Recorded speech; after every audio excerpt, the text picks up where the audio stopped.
Ketika Usamah mau tebas lahirnya, orang kafir ini akan bunuh balik Usamah.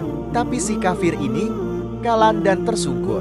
Ketika akan ditebas lahirnya, si kafir ini bersyahadat.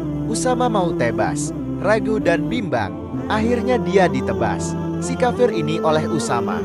Didengarlah oleh Nabi lalu dipanggil, "Hai Usamah, kenapa kau bunuh tadi?" "Ya Rasulullah, dia syahadat karena takut lihat pedang saya tadi. Orang ini, kalau saya tidak tangkis, saya sudah dibunuh sama dia. Berarti sekarang jelas dia syahadat karena melindungi dirinya dari pedang saya." Nabi berkata, "Benar, tidak sama sekali." Kata Nabi, "Apa? Kau belah dadanya hai Usamah, sampai kau tahu dia benar atau tidak." Nabi ulangin terus kalimat itu, sampai Usamah berkata, "Saya merasa seperti orang yang paling salah di dunia, dan berharap masuk kuburan, keluar gak keluar lagi." Mati sudah betapa beratnya kalimat Nabi. Ini artinya orang yang sudah mengalah atau menyerah di medan perang tidak boleh dibunuh. Mengapa yang membunuh Dajjal adalah Nabi Isa, bukan Nabi Muhammad? Inilah alasan Allah pilih Nabi Isa bunuh Dajjal. Yang pertama, menunjukkan kebenaran agama Islam. Karena sampai hari ini masih banyak yang belum percaya Islam adalah agama yang benar. Kedua, menegaskan kemuliaan Nabi Muhammad. Nabi Isa akan berkata, "Setelah kenabianku akan datang seorang utusan yang akan menjadi nabi terakhir, yaitu Nabi Muhammad." Ketiga, bukti Nabi Isa masih hidup. Salib yang kita lihat selama ini bukan. Nabi Isa itu adalah seorang yang diserupakan oleh Allah. Wajahnya seperti Nabi Isa agar Nabi Isa selamat. Keempat, Nabi Isa dekat dengan Nabi Muhammad. Hal ini dijelaskan di hadits riwayat Bukhari dan Muslim. Kelima, nafas Nabi Isa tidak bisa tercium Dajjal. Maka dengan mudah Nabi Isa membunuh Dajjal beserta pasukannya yang tidak mau beriman, yang jumlahnya 70.000 pasukan. Syariat itu mengajarkan kita untuk membenahi diri. Tarekat itu mengajarkan kita untuk mampu menguasai diri. Hakikat itu mengajarkan kita untuk berserah diri. Dan makrifat itu mengajarkan kita untuk mengenali diri yang sejati. Syariat itu dikerjakan oleh tubuh. Tarekat itu dikerjakan oleh hati. Hakikat itu dikerjakan oleh jiwa. Dan makrifat itu dikerjakan oleh rasa. Orang yang hanya berada di makom syariat, maka ia hanya akan menyembah kekosongan. Orang yang sudah berada di makam tarekat, maka ia akan mengenali siapa yang ia sembah. Orang yang sudah berada di makam hakikat, maka ia akan sampai pada yang ia sembah. Sedangkan orang yang sudah berada di makom makrifat, maka sudah tak ada lagi yang menghalangi antara yang menyembah dan yang disembah. Biasanya sikap sombong terjadi karena 5 hal. Pertama, orang sombong karena hartanya. Yang kedua, orang sombong karena pangkat jabatannya. Yang ketiga, orang sombong karena parasnya atau tampilan dunia yang dimilikinya. Yang keempat, orang sombong karena ilmunya. Dan yang kelima, ada orang yang sombong karena amal ibadahnya. Orang yang punya sifat sombong dalam dirinya tidak akan pernah mencium wanginya surga. Pada hari kiamat, Yesus atau Nabi Isa bin Maryam akan dipanggil oleh Allah untuk diadili dan diinterogasi di hadapan seluruh manusia. Kemudian Allah bertanya kepada Isa bin Maryam, "Wahai Isa, apakah engkau pernah mengatakan kepada manusia, 'Aku adalah Tuhan, sembahlah aku selain Allah'?" Lalu Isa menjawab, "Maha suci engkau ya Allah, tidaklah pantas aku mengatakan yang bukan hakku. Sungguh engkau yang lebih mengetahui siapa orang-orang yang mengubah-ubah ayatmu setelah aku engkau selamatkan dan engkau angkat ke langit."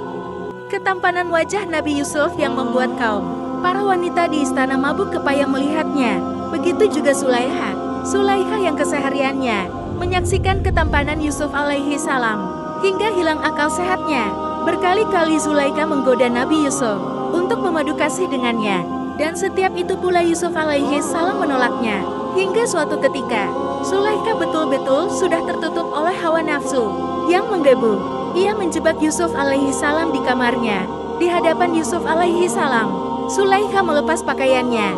Paras wajahnya yang cantik, tubuh yang putih, dan bodinya yang aduhai membuat Yusuf hampir tergoda. Namun Allah menjaganya dengan merubah wajah Zulaikha menyerupai iblis yang menakutkan. Tersadarlah Yusuf, dan beliau hendak kabur keluar kamar. Namun Zulaikha meraih bajunya hingga terobek di bagian punggung Yusuf alaihi salam.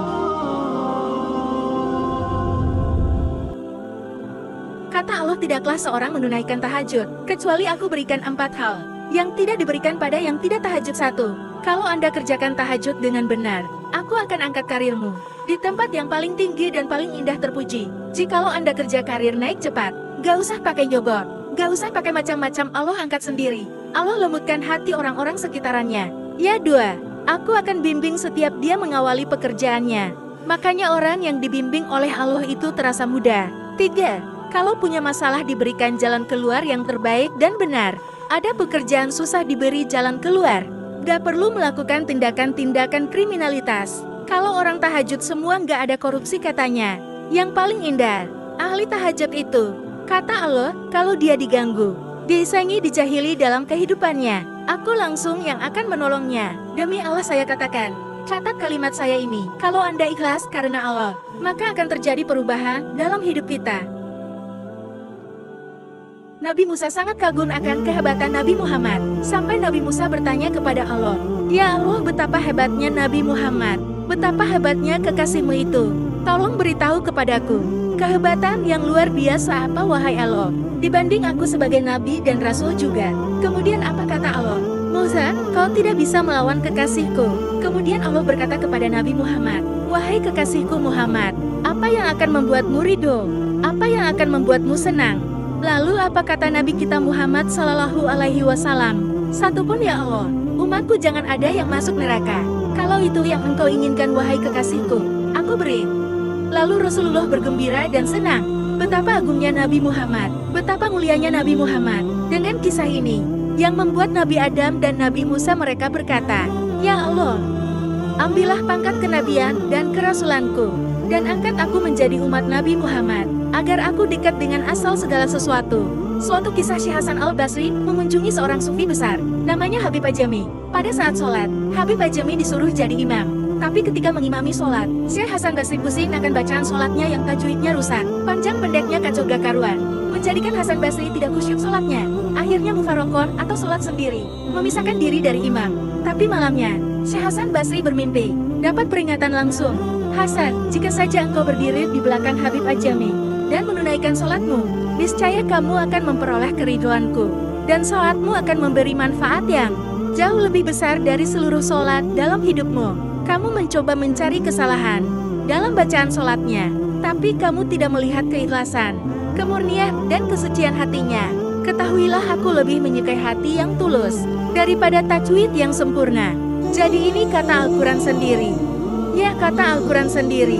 Nanti akan ditemukan orang yang ibadah tidak paham apa yang dikerjakan dan dilakukan dalam ibadahnya. Contoh sholat, kata Allah akan ada orang salat yang saat sholat tidak mengerti apa yang dia baca dan dia lakukan dalam salatnya. Jujur tanyakan pada diri kita, sampai detik ini, dari sekian ribuan kali rukuk dan sujud, berapa persen bacaan sholat yang kita pahami?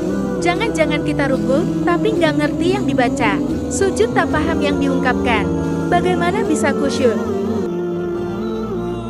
Di mata orang lain, dia hanyalah seorang budak biasa, tapi di mata Rasulullah, sewaktu ia masuk Islam, dia adalah sosok mukmin yang sangat taat membela agama Tuhannya. Bahkan suara terompahnya sudah terdengar ada di surga, padahal dia masih hidup di dunia. Dialah Bilal bin Rabah. Ketika mendengar kabar datangnya seorang nabi yang membawa risalah Allah yang tidak membeda-bedakan golongan, suku bangsa, warna kulit, dan strata lainnya, Bilal tergerak untuk memeluk Islam. Bilal pun menemui Rasulullah dan menyatakan keislamannya.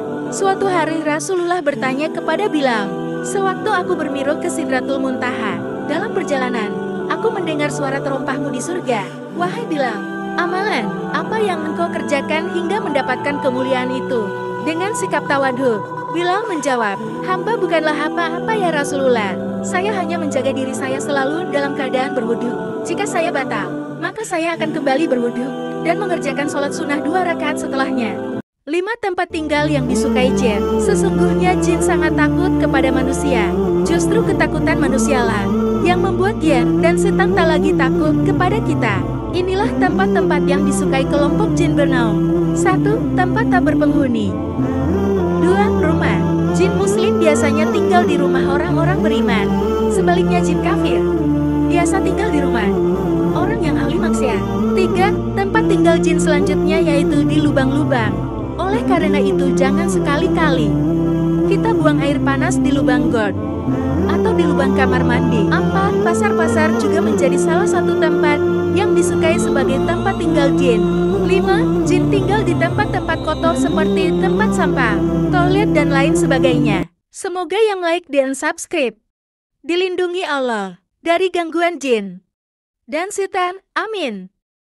10 tanda orang yang sudah dekat dengan kematian. Pertama, lebih banyak tidur. Kedua, jarang buang air. Ketiga, mengalami kebingungan. Keempat, menghindari bersosialisasi. Kelima, perubahan organ vital. Keenam, suhu tubuh menurun. Ketujuh, merasa kesakitan. Kedelapan, berhalusinasi. Kesembilan, otot mulai melemah. Kesepuluh, kecepatan nafas berubah.